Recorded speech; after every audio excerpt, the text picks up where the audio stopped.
time to research that politician. I definitely think we need more journalists with economic degrees and finance degrees, because our general level of financial acumen and economic understanding is just not high enough. And it's lovely that there are all these blokes with PPE or classics or whatever.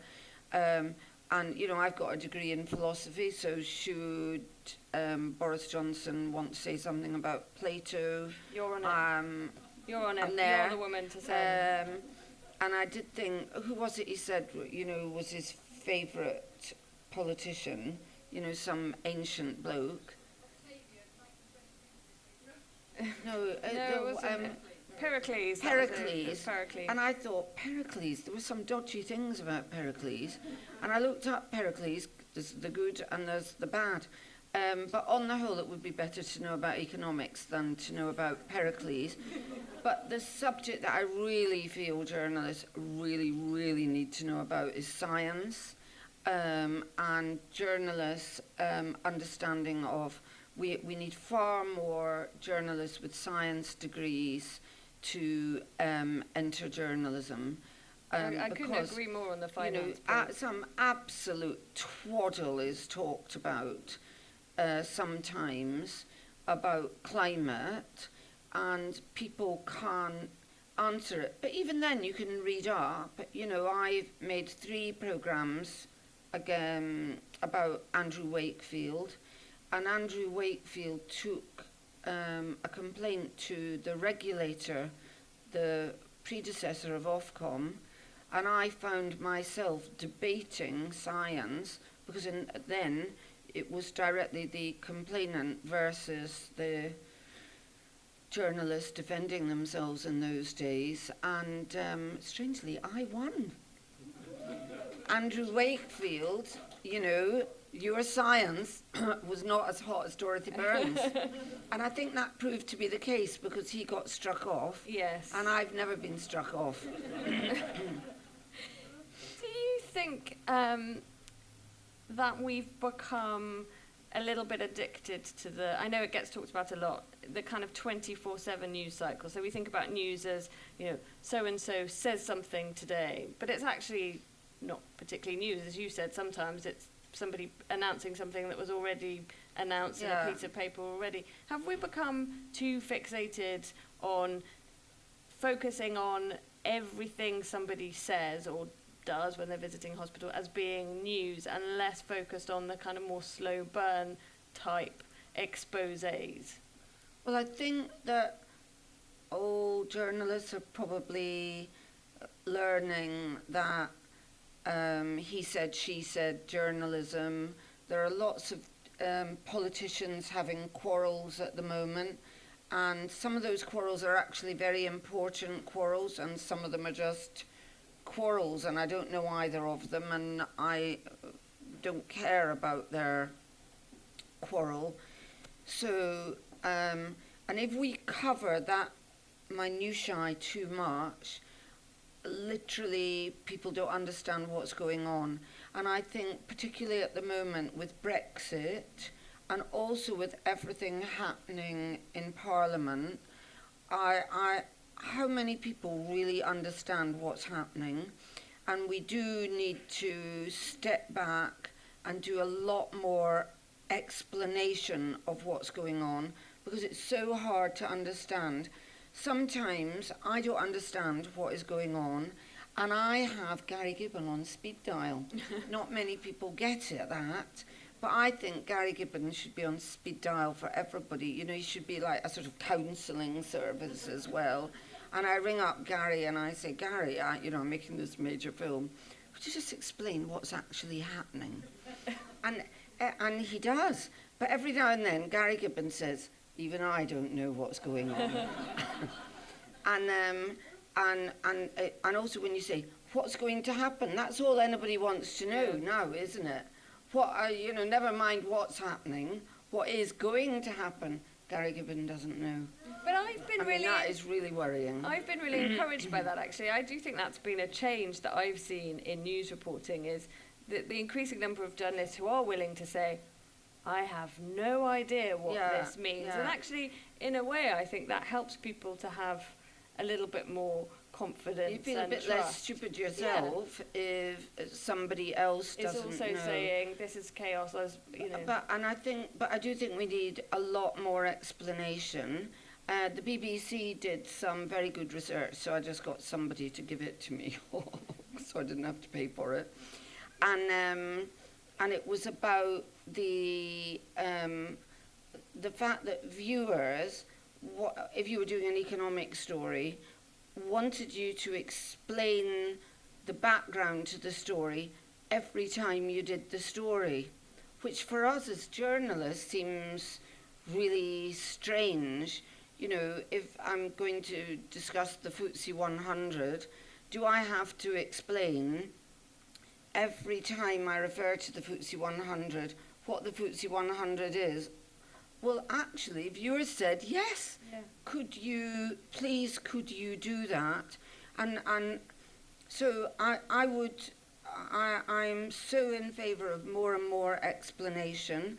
I think that one of the reasons that the whole MMR thing happened was, I think a key reason was that, you know, some doctors went on a panel, I don't know if you ever remember it, and sat there and went, oh, well, all the people who think MMR is wrong, or is dangerous, are just wrong. And they came across as rather patrician and dismissive of people's fears. But actually, maybe we, at that point, because this was about 17 years ago or something when it started to happen, maybe we needed to go into a lot more explanation, both about MMR itself, but also about, here's something very boring, the nature of risk. So that every time a doctor just said, well, nothing's risk-free, all a mother heard was, oh, risk. MMR isn't risk-free. And we sort of reported it the way the doctors said it, and actually we needed to have given a lot more explanation. And I think now with MMR, because it's still going on and maybe even getting worse, you know, in some areas, we need to do a lot more actual explanation of what is going on. Do you think we've learnt from things like MMR, climate change, yet about the danger of false equivalence? This danger of saying, well, in order to have balance, we'll get this one person here saying climate change is a fact, which 99% of scientists agree with, and over here we'll get somebody. Have we learnt that lesson yet? Well, I work in TV, and you will hear television journalists refer to balance, and that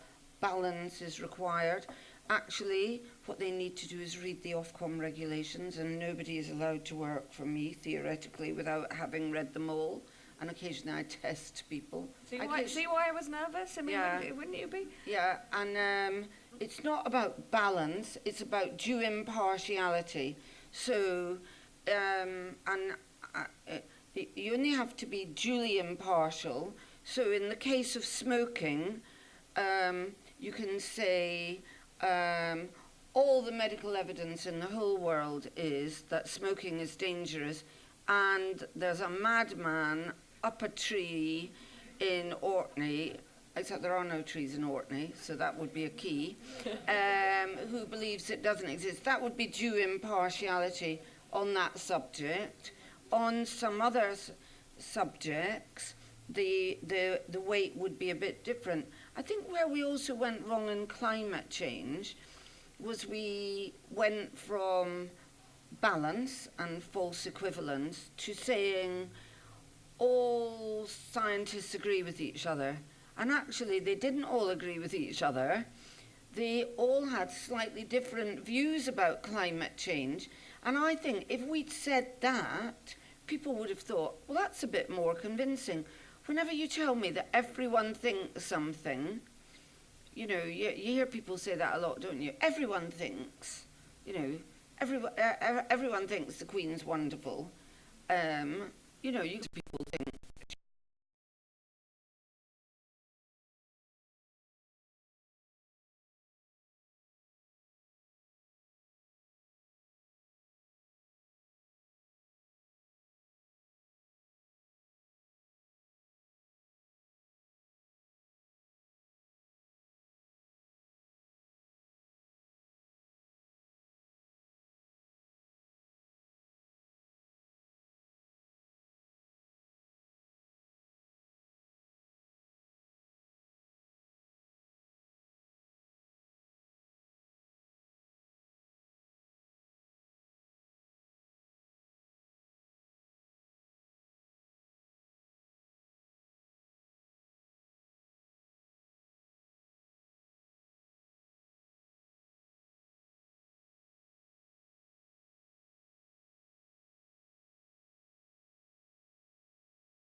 to politicians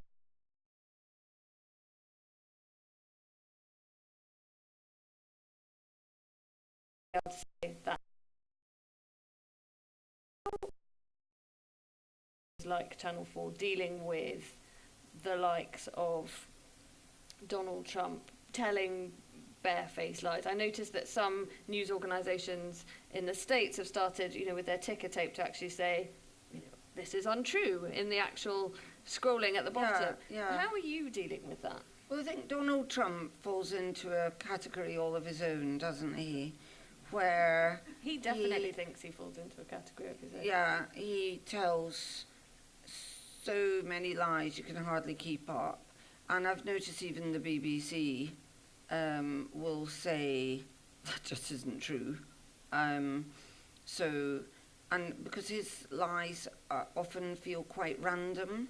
You know, one of the ones I've cited was that his father was born in Germany. Well, I think that was probably because he wanted to be nice to some Germans. But, you know, every time you met someone, you know, if I met someone from Nigeria, I wouldn't go, I'm Nigerian, actually. Because I think they tend to go, you don't look very Nigerian. I go, it's funny, isn't it? And one of his other ones, which was the sound of windmills gives you cancer, which is also a lie. But that one really interests me because I think he might think that's true. He Well, may he think must that his know dad that his is father from- wasn't born yeah. in Germany. But, you know, like he gets science scares, you know, he's not too hot on the old science, is he? And because you or I would think, well, a person might think that a windmill gave you cancer. They wouldn't be right, but you could think it. But wow, the sound of windmill gives, that is a man who lives in fear of a very high level. So it's sort of easy to dismiss him. So he's over there, Okay. and also he comes from another country. With our own politicians, I think we have been used to the idea that they'll try not to answer the question. And famously, you know, the Jeremy Paxman, Michael Howard interview, he didn't just make up a lie, he just kept trying not to answer the question, which nowadays looks noble, doesn't it? And I don't expect politicians to tell me the answers to all the questions, you know. So if I say to Boris Johnson, what's your plan?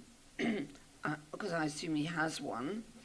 You've obviously been reading or watching different news. To the news I've You been know, I don't expect him to tell me all his secrets. but previously politicians didn't actually say things to you that weren't true. And I have noticed since I gave my talk that a number of because some people said to me, oh, don't ever use the word liar. I've noticed that some people with actually different politicians as well have occasionally used the word liar, and I want to I want to just remind politicians, we the people, because in the end journalists are just people who ply a trade that helps the public to be informed. We the people don't want you to lie to us. We you know, we might like you or not like you, but we want you to at least try to tell the truth. We know you won't always succeed. You know, everything won't be deliberate. You know, you might be a bit misleading, but truth really matters, because if you don't have truth, you can't have proper democratic discourse. We all in political life have got to agree on some unspoken ideals. One is that everybody agrees that truth is important. One is that politicians enter public life to do their view of what is in the public good. And, you know, I don't know politicians well. Lots of you here may well know them better. But, you know, I accept that most politicians could probably have earned more money somewhere doing something else. I honestly think nowadays that politicians really put themselves at risk by being in public life. We know that Jo Cox was killed. We know that female politicians in particular get lots of hate mail and horrible messages. We know that a number of politicians have to have special security methods. I mean, these are people who've chosen a way of life that I wouldn't choose for myself, because they want to do good to the public, and I think we have to all hold on to that idea that these people, that politicians have to hold on to that idea about each other and shouldn't be too rude about each other, and that we should not just go, oh, well, they're just politicians. You know, we should show them some respect. And I think as journalists, we should show them respect. So, and I do show them that respect. What do you mean by showing them respect? Because presumably by showing them respect, you don't mean when they tell you a barefaced lie, you smile nicely and go on to the next question about their dog. No, but you shouldn't just sneer at them. I think there was a period in interviews where some journalists were dismissive, and the famous statement, I think it was Jeremy Paxman, he said, I look at the interview and I think, why is this, what was it, someone might remember it better, why is this lying bastard lying to me? Or, you know, you shouldn't start from the assumption that politicians are just a bunch of liars, because they meant to be good. You know, like children. You know, they didn't... I used to be a teacher as well as a bus conductress. And, you know, I didn't come into the class every morning and think these children all intended to be wicked today. Some of them might have been lying to me about their homework. That's one reason I think I don't fall for political lies. You know, if people have literally said to you, I was bringing my homework to school when it was stolen by a man on a bike. You think, good heavens, homework thief. I'd never heard of this before. You know, but But on the whole, I thought they were good people who wanted to be honest, but I knew sometimes they had excuses for their bad behaviour. So we mustn't become sneering and disdainful and dismissive of politicians. In the same vein, though, there's a kind of alternative. There's another side to this, right? Where you can be potentially too sneering and too disdainful, and also too close potentially to politicians. And I know you've talked in the past about one of the challenges in the industry is, though TV journalism is hugely trusted, people aren't necessarily switching on the news and engaging with the news, and potentially one of the reasons for that is that the industry itself doesn't represent the population as a whole. And sometimes you hear people being interviewed. I mean, I've said it, I feel it particularly some mornings on the Today programme, you know, that you feel these two pals, or, I mean, they may not be pals, but they often feel like they're pals and that they're in the same world, and they, you know, hi Nick, yes Dave, and I think where am I, the voter, in your pally world, and people aren't stupid. They can tell that there were some people who went to Oxford and did PPE who became politicians, and then there were some other people who went to Oxford and did PPE and they became journalists, and now there they are on my TV interviewing each other. And where am I in that? So how do we? So we've how do we got to fix get a that? greater diversity of type of person doing the interviews, so that you don't feel it's just some it's an elite.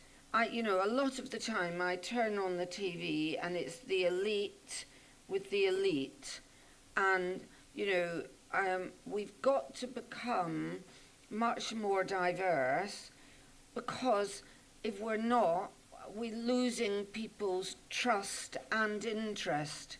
Why am I interested in... I mean, some of them literally are friends from university. What's that got to do with me? Two old chums from university. I might as well go to a pub and go up to two blokes in the corner and say, hi, I thought I'd just sit in on your conversation and see how you're getting on. But the thing is, you know, I've certainly been having those conversations for at least 20 years in journalism. We have known that this is a problem for decades, and yet we still don't seem to be able to fix it. You made a joke in the MacTaggart lecture about, imagine that there were a bunch of working class people from the north working at Channel 4, because there aren't a bunch of working class people from the north. So what can we actually do now? We know that this is a problem. We've said it's a problem. There's been diversity schemes left, right and centre, and we still look and feel and sound the same. So what can we actually do to start making genuine change? I think it is a bit better. I think that we should consider some sort of targets, or, you know, within the law, you know. So you would have quotas, potentially? You know, in law you can't have quotas, I think, and you can say that if you have quotas, that is, that makes some people very upset and offended and is counterproductive. But I think you have to have very, very clear targets and very specific targets, and you have to do lots of little things at every level. So I go to schools quite a bit, and everybody in my department goes to schools regularly. That's we see that as part of our job, and we go and visit schools and say, you could come and be me, you could work with me, you know, this is how you would do it. we've set up an MA at De Montfort University because it's got 50% of its intake is diverse, and we look for different and interesting qualities in the people that we interview for that MA in investigative journalism, rather than just, I went to Oxford and I got a degree in PPE, and a couple of years ago we interviewed a young woman, a young African Caribbean woman, and said to her, why do you want to be an investigative journalist? And she said, because when I was a little girl, my brother was stabbed to death and I want to investigate why. She did that. I mean, you don't get, that just absolutely blew us away. That was an extraordinary thing to say. She entered a competition at the Sheffield Documentary Festival, and the winner of it won their film idea being made by BBC Three. She won it, and she made a film for BBC Three investigating how and why her brother was murdered. Some of the answer to that was very uncomfortable for her, and she was the reporter on Monday night's Panorama, and I hope that other people see her and go, I could do that. I'm friendly with the actor Mira Sayal, and she's described she was brought up in a village outside in the Midlands, and when anybody Indian appeared on TV, they would shout, quick, quick, it's one of us on TV, and we need to, that's a really important thing as well. But I think we run other schemes to bring people in who wouldn't normally get into dispatches. We run 2 dispatches training schemes. Sometimes people say, I can't, they win a place and they say, I can't afford to take it.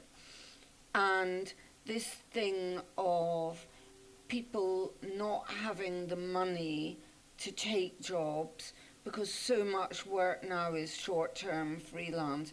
I think we need to really think about that as broadcasters. And there's this thing which, appears to be really good, PressPad, where journalists offer a home to a young journalist, or they might be an old journalist. I've also taken old journalists, but a new journalist or fresh journalists who've maybe won a place on a scheme, so that they can actually take up their place on that scheme and also not feel really lonely. Because, in my first week at Granada, I've described a couple of things that happened. It was so harsh that on the Wednesday afternoon, after I'd been assaulted, right, yeah. I went and sat in the toilet for an hour, and I thought, I just don't think I can do this. It's horrible here. Nobody's nice to me, nobody's friendly. My own boss told me I've been sexually assaulted, and I've just been sexually assaulted. I thought this was my dream, that I would get into TV, and it's really awful.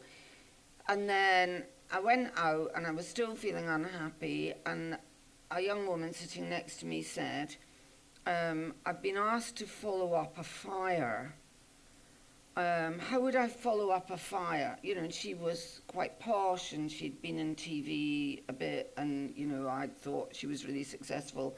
She said, how would I follow up a fire?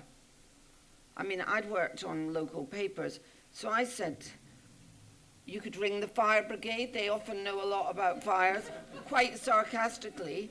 She didn't notice the sarcasm. She was grateful. She said, what a good idea. And I thought, I'm going to be all right. Excellent. Because they're not as fantastic as I thought they were. Because you're right, it's not, and I think this is one of the reasons why I would posit that we haven't come as far as we should have done, is because it's easy to say, well, I'm going to have this tick box exercise, I'm going to have these targets, but unless you think about holistically the barriers to entry, which aren't just simply do you have the right contacts, they're also about the money.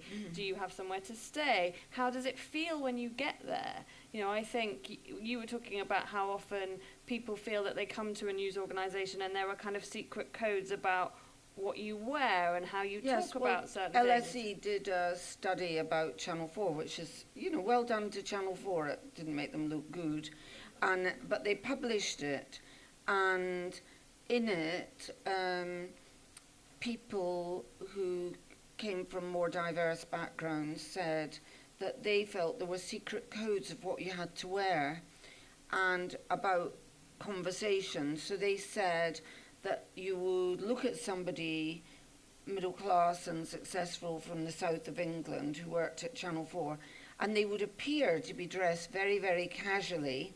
But when you studied them, it was a studied, casual way of dressing, and they were actually obeying a whole series of norms about dressing that they didn't know about. And, you know, a lot of, or quite often, working class people will say, you know, if you go to a job on the first day, you wear a suit and tie, and then you walk in and no one else is wearing a suit and tie, and you feel absolutely ridiculous. Well, maybe if Channel 4's got this strange secret code, before people arrive, we should either get rid of the strange secret code, which I think we should, or we should tell people, you know, at Channel 4 we have a strange secret dress code. And here are some pictures of some poncy posh people wearing the strange secret code. And, you know, like when you go to a school, they send you the list of where to get the school uniform. They could send out a list saying, you could go to Paul Smith, but if you can't afford Paul Smith, Next does rather a good, cheap version of it, because it exists. And also the type of conversations that people have about books. You know, like they talk about books. And I've always able to explain to people, they've never actually read any of these books. What they do is they read the Sunday Times. That's the best thing to read, to give the impression that you've actually read these books, because they haven't. So, and it's also all the socialising that happens outside of the workplace, right? So if you know, if you're going for an after-work drink, for example, and decision-making or networking is happening there and you can't afford all of those things, or I think you're a need Muslim, to be... You know, I was saying earlier that this whole thing of the social life of newsrooms, sales forces, that type of department in television, if it revolves round going to the pub and your boss goes to the pub, and so you're sort of in the pub with your boss, sort of impressing usually him, but not always, in the pub. If you're a single parent, you can't do that. You have to go home. But if you're a Muslim, I mean, in fact, I came here when I had a young Muslim living in my house for a bit, and we came here, and, you know, I could see if you're not drinking, other people get really boring after a bit, because we were enjoying ourselves, and I looked over at him and he was going, and we're not that interesting after a couple of glasses of wine. And it's a bit like being a pregnant woman, you know, when you discover, God, I never knew my friends were that dull. So I think we need to really think about that. The other thing I feel very strongly about is that middle-aged men, if they want to talk to a young woman or a young man about work, don't need to do that going out to dinner. There is never any need to go to dinner with somebody who works for you, because generally you work in an office, so you have an available space. And, you know, let's go and talk about that over dinner. What? why? I mean, it's immediately, utterly suspicious, and it just shouldn't happen. And middle-aged men, even if they are innocent middle-aged men, should just think what it's like for some poor young... Yeah, you look innocent, you're looking shocked. I wasn't, I was looking over there, actually. You know, they should think what that is like for that young woman when he says, oh, that's very interesting, let's go and discuss that over a drink, or let's go and have a bite to eat. I mean, she, even if you are innocent, she's thinking, oh, God, he's going to come on to me, he's, you know, some unpleasant thing is going to happen. And often, you know, so I would say in big broadcasters, people may feel more secure, but in small independent production companies, young people are on short-term contracts, so if the boss asks them out to dinner, if they can't say, don't be so ridiculous, you know, you should go home to your wife. Or, I've said to men, and how is your wife? And your children? How are they doing? Is that still... So you opened the MacTaggart lecture talking about sexual harassment and sort of singling people out, obviously no names, but is that still happening? Is the newsroom still a place where women, particularly women, are harassed and made to I think feel you have to uncomfortable? ask, you know, young women. At the independent. Yeah, I mean, you don't see it at Channel 4 because, like, in my department, I'm the boss. I mean, would you go around sexually harassing people if I was there? No. Wouldn't be wise. I'd be reading the Ofcom regulations religiously. Is what I would be doing at all points. You could be, in case I was tested. Yeah, but I think, you have to ask young women. And I think broadcasters need to take more responsibility, and I don't know exactly how, for what happens in independent production companies. Maybe we should say, you know, we will only work with a company if they have a proper safety representative who has been trained. And unless you take that, I mean, we literally can't work with you. Maybe we should be saying, unless your company has a basic policy, which you can get off the shelf, about harassment in the workplace, then we won't work with you.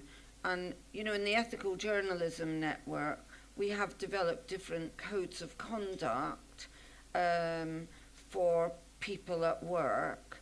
And I think these sort of model codes of conduct that small companies can use would be a good idea. Do you think that it's going to take a kind of Me Too moment in journalism for that to really happen? Because it feels to me like we've been very good at pointing the finger all over the place at other industries, but we haven't yet really had that within journalism. Is that coming, do you think? I have to assume that it will come because there are quite a number of miscreants. So I would assume that it will happen. But why isn't a Channel 4 or another? Why aren't we doing that reporting on ourselves? Well, it's a very interesting question as to why journalists don't call out other journalists. There's a sort of strange code of whatever. You know, like this thing, we never sue. I do. I definitely sue. If you libel me, I'll sue you. I'm not the Queen. And but I think, you know, I've talked to women. Do you want to make a complaint? Do you want to go to the police? Do you want... And, I mean, I'm sure it's the same in many other industries. You know, women have said to me, I feel nothing will necessarily happen. I will be identified for the rest of my life as a victim of a sex offence, whereas I say, well, maybe you'll be identified for the rest of your life as a heroine. You know, I don't think of a woman who comes out and says she was assaulted by somebody as being identified as a victim. I identify her as a really brave person, or him. You know, men get assaulted too, and often they're even more embarrassed to talk about it. A young man talked to me about being assaulted and said, oh, I don't want you to make a fuss about it, I don't want you to make a fuss. He was assaulted by another man. And as he was talking about it, somebody laughed. I said, sorry, how did you get the idea that this was funny because he was a man? Because I felt that he felt more embarrassed about talking about it than just, I'm not saying all men would, but than a woman might have done. And we need to talk about men being assaulted at work as well. I didn't talk about that in the speech because I couldn't talk about everything, and because I am a woman, I thought I'd stick with my specialist subject. But if it was any other industry, the film industry and others, we've had journalists really investigating this and exposing it. Are we going to get that from Channel 4 or anyone else within the journalism community? What is it going to take for that to happen? For an expose of... Well, we don't know for sure that there were terrible cases, and we have to have people who want to come forward and talk about them. I mean, there have been a couple, people came and talked about Stuart Hall, and Stuart Hall was a presenter. Before I want to open it up more generally, but I suppose the last kind of thought I had was, there's this sort of perfect storm at the moment where there's not a lot of money for news, for journalism. Well, there is in TV. We've got enough money, and the BBC's got £4 billion of your money. So tell them to spend it on their news to improve it, because it needs it. Fair enough. Although it may not be money that's the problem.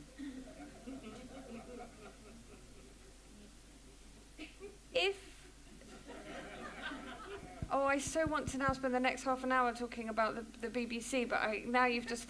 That was definitely... Well, it's too boring for me to have watched it enough to talk about it for half an hour. But there is that sort of, particularly independent, we mentioned independence earlier. So, yes, the likes of the BBC and Channel 4 have money. But many organisations... Newspapers, small websites and others are struggling. And I think many journalists trying to do many things, many more things, but also being faced with the onslaught of social media. I know that's something the Ethical Journalism Network looks a lot at, about the particularly harassment of women online, but journalists being targeted online.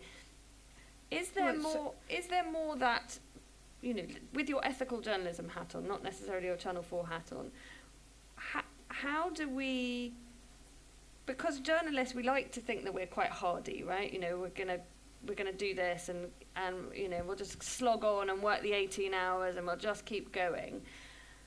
How do organisations like Channel 4, but smaller organisations, make sure that they are properly looking after those journalists, so they don't all get to sort of 27 and say, actually, do you know what, this isn't worth it, it's just too exhausting? And well, I think codes of conduct. I think you're mentioning there about local news, for example. Someone told me today, and I haven't checked these figures, that in its heyday the Birmingham Mail had 240,000 readers, and now it has 12,000. I mean, think of how that, I don't know how many journalists work on that paper now, but imagine how much less examination there is of what's going on in Birmingham if you have so many fewer journalists. And in a lot of areas now, local councils are reporting on themselves, which I mean, I began on the Waltham Forest Guardian and then I worked on the Northern Echo. The idea, no offence meant to those councils, that they would ever get to report on themselves is really frightening. And I think that means in a lot of this country there is not effective local democracy, and we, and some of those papers blame the BBC for using the weight of all its money to set up online local news services, etc. But I do think as a country we need to think of ways in which the state, but at arm's length, supports local journalism. We can't let local journalism and therefore local democracy die in this country, because without local democracy, national democracy can't work right. And that's where politics and journalism, they need each other. And politicians may not always like us as journalists, but imagine a world without us. It's a much worse world, even if we say things you don't like sometimes. And also a more expensive world. There was a great study in the States on this link between local journalism and democracy that also showed that in the places where there were these news deserts, where there was no local journalism, actually the costs of running the council went up because there was no scrutiny. So actually it was more costly to the individuals in those regions, which I thought was fact. So it actually costs us money as well as being bad for democracy more generally.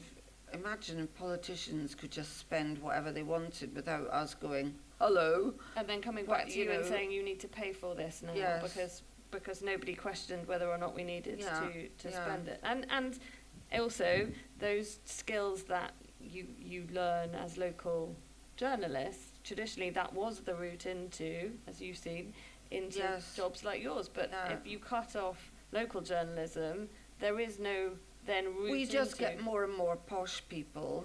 And when I came to Channel 4, I was astonished by how many posh people work there for the production companies. I mean, everybody appeared to have been to Westminster and Oxford. It was like, well, But that's because in these independent production companies, you got these short-term contracts, and only quite well-off people with well-off parents, often living in London, could afford to take a 3 or a 6 month contract in London. So, I mean, no offence meant to Westminster. I mean, it's a marvellous school, I'm sure. I mean, it produced Nick Clegg. But it might be an idea to know more than Westminster School graduates knew. Yes, and with that, I'm really conscious that I could talk to you for hours and hours, but as the posh white person on the stage, I feel that I should... I know much posher people than you. As the posh white person on the stage, I feel that I should give everybody out here a chance to ask their difficult questions, and particularly, whatever you like. Difficult questions. Ask easy. No. See, you give out difficult nice questions. No.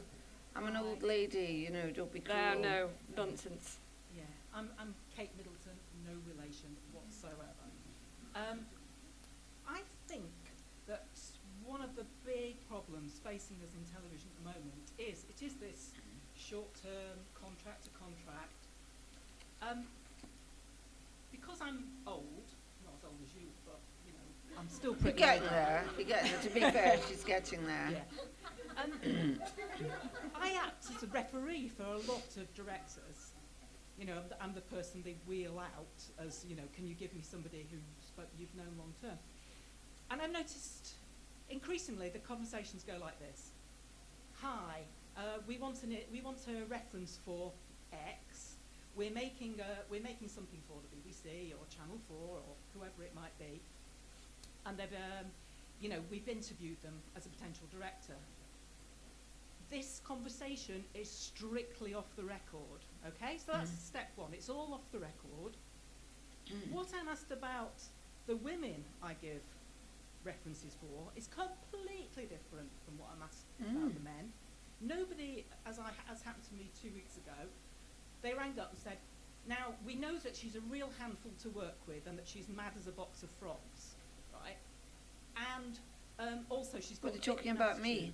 No, but this is the director. And I was furious this time because I thought, you know, she is a really brilliant journalist. You know, she has spent months in Somalia making films on her own. She really knows what she's doing. And yet these people are asking questions about her. Leading question. Well, yeah, and they're all saying she's got a chip on her shoulder. That's another one. Oh, she's got such a chip on her shoulder because she's working class. They never asked me these things about the blokes, but it's all off the record. She didn't get that job, and she didn't get the job. They wanted to employ her, but they went back to Channel 4 and they said, she's not on our list. We can't have her. What Channel 4 said, Yeah. I don't have any list. And also when people say to me, I had someone slag someone, Yeah. a company actually, so I sent them, they slagged them on an email, so I sent it to the person they slagged. Yeah. And he went, well, none of that is true. I said, that's what I surmised. And the bloke who owned the company said, oh, I gave you that in confidence. I said, you said it was in confidence. I never agreed. And if I were you, don't lie. Yeah. Because, But it's all done privately. It's not done officially. yeah. Nobody else So is does that gonna mean get a is job. the consequence is all is off the the record. consequence of that then that certain people, like if somebody doesn't like working with you, then they're not going to get jobs on other things. So essentially, that's it. Your career's done because once it gets out that you're mad as a box of frogs or whatever. Well, that's what people are going to be telling you. Yeah, that's The what. record And then their it goes. friends, Okay. you know, oh, we've heard this about her, we've heard that about her. There's nothing, it's not like... if well, you you've should got say, I'll any tell you other what I've sort of heard thing. about you, that you're a prejudiced git. Yeah. And I'm going to ring your employer and tell them. So this. Because if anybody at Channel 4 rang, well, you're saying it's a production company, but to ask a question like that, if anyone worked for a major company and asked that, I mean, that strikes me as bordering on the illegal. These people need to be called out. They do, but I think the problem is we've got people employed on casual contracts, short-term contracts, who then go on to the next short-term contract, and it's just all done by whisper. There's no actual database. There's no actual written references. Nothing like that happens. It's all done by word of mouth, and a lot of the time, you know, it's she's told me, this particular woman, who I won't name because she will be writing to Channel 4 about this quite soon. But she finds that it's often the mate, somebody's mate gets the job, somebody who, you know, went to Oxford with, whatever. So is that so something much that of could be so calling out is one of the things you suggested. Is there a process by which you could make the process more formal, or more transparent in terms of hiring I for think these you should sorts look of... at people's work. Yeah. I look at people's work, and you know, if they did good work, if they've got a reputation for bullying, you know, that might be a different matter. But if you look at, you know, you can see our work because it goes out on TV, and if their work is good, rubbish about their personalities is So just this rubbish. is one of the reasons, though, that you see less and less women directors, because there's because all- of the you know, invisible... it's just all innuendo, and who do you speak to like Thank you. This gentleman here had his hand. Thank you very, very much. When I worked in Customs and Excise at the turn of the century, the organisation was virtually destroyed by misgovernance, including a lot of the kind of thing you mentioned about sexual harassment and things. I strongly urge you, when he retires and is free to speak, that you contact Andrew Parker, the present head of MI5, because he was one of the team from outside parachuted in to sort it out, which he certainly did. And then perhaps you might want to go on and have a look at the European Commission and what goes on there. My question is, regarding, you mentioned the whole problem of the ethos of a common ethos. What about, it probably leads on to commonality of views. Has journalism, in your experience from when you started till now, has it become more, was it more diverse in opinions and approaches then or now? And secondly, just as a quick follow-up, is there any particular message in that photo? Because I have to say, I find that a very impressive and begging the question. It asks, what is that lady thinking? That's a thinking face, Right. but I'm trying to work out what you were thinking. Well, Oh my it's goodness. before I was on loads of steroids, so I feel it's a very misleading picture. Every time I see her, I think, oh, could I be less bloated again? They're just trying to make me look like I'm really interesting. They say look over someone's shoulder, it makes you look thoughtful. But Opinions, diverse opinions. I think it's hard for me to say because I've worked at different places in that era. I think in general there is too little diversity of opinion. When I started at Granada Reports, everybody thought I was an absolute genius. And in fact, I met my producer quite recently in a bar, and she said to her, she was such a good journalist. And I said, you all read The Guardian, you know, like every day you had to come up with stories. And I said, all of you read The Guardian, and just before the morning meeting, I read the Daily Telegraph. I mean, a thing that never struck any of you. And older people here will remember that the Daily Telegraph had loads and loads of stories in it. So they would say, anybody got any stories? And I'd say, oh, there's an amazing story in Altrincham. You know, a tiger's escaped and eaten a baby, or, you know, wow. So, and I thought, at some point, someone will say, all she does is read the Daily Telegraph. I worked there for 2 years, and for 2 years, it worked. I just read the Daily Telegraph, and they were all getting their ideas from the same place. Sometimes people are really shocked when they see me read the Daily Mail, as if, you know, I was reading a porn mag or something.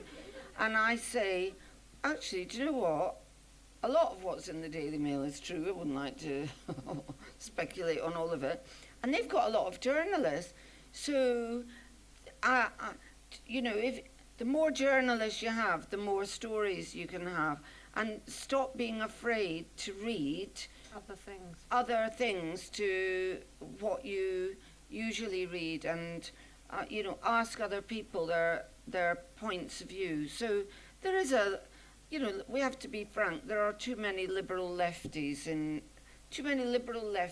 who are posh and have liberal arts degrees, and you know, we need a lot of different sorts of people, including different types of views, and there is a sort of tendency to all drift into the same political correctness at the same time, and then to all discover at the same time, oh, you were wrong to be so politically correct, and then you all go the opposite way all at once. You know, so when I made the first film that we did undercover in Finsbury Park Mosque, you know, some people really criticised it, and I pointed out that we had filmed this bloke, Abu Hamza, teaching this is before 9/11, teaching young men to take down planes at Heathrow Airport. I couldn't engender any interest in that. I even sent it to the police.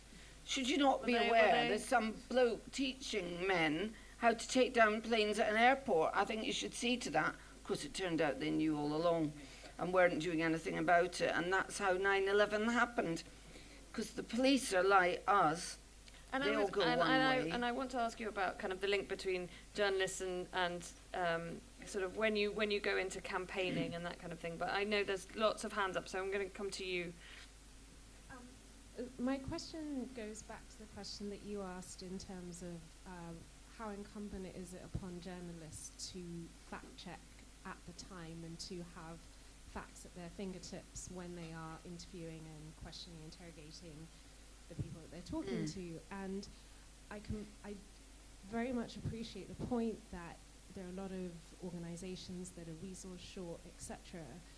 And I don't think it's quite the correct analogy to draw, but at the same time, for example, doctors, GPs, they're very resource short, and they take, I guess, the Hippocratic Oath to do the best they can to save a life. And I think in this time of lies and misinformation, where does one draw that line and say that actually, if as a journalist I commit to the pursuit of the truth, I'm going to do everything that I can?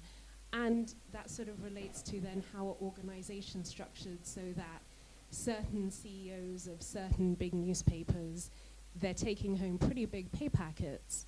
How, should those resources not be distributed to enable journalists to have the information? I know it's maybe how long is a piece of string, but I'm just curious as to your opinion. Well, I don't really have the answer there. I think, if you haven't got the resources to check facts, maybe you have to shut up shop because you can't do the job properly anymore. The redistribution of wealth inside Britain's national newspapers is, perhaps a bit beyond my ken. But yeah, I would always say spend the money on the journalism, not on the big boss. But should we be signing up to sort of kind of professional standards in the way that, say, I mean, that comes up quite a lot, right?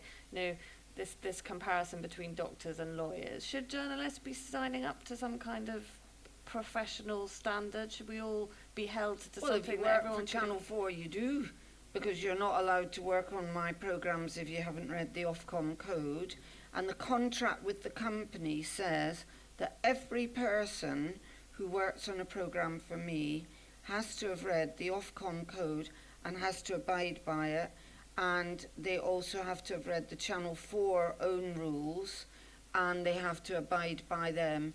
And every single proper organisation purporting to purvey news should sign up to something. I know Reporters Without Borders are trying to draw up a sort of code of conduct. Tom Law, who's here from his last day at the EJN, and much sorry we are, but can maybe talk a little bit more about this idea of every organisation signing up to a basic code of conduct about their journalism and about their conduct, and then that in some way being, not a kite mark, but something that people can look at and know, oh, they did agree to sign up to that. So maybe I'll ask Tom in a second, but I know that because there are a number of people, so there's a gentleman here. So maybe we take, I know that there are 3 hands, so maybe we'll take the gentleman here. If you can keep it very short so that I don't get thrown out the window by Frontline. There's this gentleman here, and then I think there's someone at the back. Is that okay? Can I just change the subject matter slightly? There's a lot of talk about the integrity, the professionalism, the diversity needed within the profession. What about the audience? If you look at the age profile of Channel 4, BBC, ITN, how are you going to get a younger audience to listen to news? Okay, and then should we, can we group the 3 together just so that we can, so younger audience, there's this gentleman here, and then there's a guy at the back. Thanks very much, and a word of appreciation for your resources you devoted to the Thanet election corruption trial. When Michael Crick and Andy, your investigations guy, apart from regional BBC, were the only people who covered a major corruption trial involving an MP, and congratulations on that. I'm grateful you're doing what you're doing for broadcast. I think Nick Davis did a bit of a similar thing for print journalism when he did Flat Earth News a number of years ago, and he actually committed the cardinal journalistic sin of naming journalists who he thought weren't doing the job properly. And we need more of that, I think. 2 quickies. One, how do you keep journalists who've had a good reputation initially up to the mark? Because I discover over the years, some of them said he was a great investigative journalist, and then found out years later they're turning out real crap, rubbish stuff. Okay. And the second question is on the context in which you're talking about news needing more framework of reference, of background. How do you avoid the problem that John Burt had when he talked about the bias against understanding? Because people who were interviewed for his programs often complained they would give a long interview and the only bit of it that was used was the bit which fitted into their pre-written script, and they were just really walked on as actors to give 2 minutes. And that was not because of what the program makers had discovered, it was because they said this is what the story is going to be before they started. Okay. And then there's a gentleman at the back. Thank you. Hi, my name is Farhad. I'm an imam at the Ahmadiyya Muslim community. I really appreciate what you've been mentioning about the importance of diversity. At our mosque, we've recently started an initiative to get journalists to come and talk about reporting that they've done. And I think there is a need for diversity, and that benefits media as well because you get to discover new stories, areas which haven't been explored before. My question was more around, I think there's, in terms of long-term improvement for the media, in terms of diversity, there's more need for people from different backgrounds to come into journalism.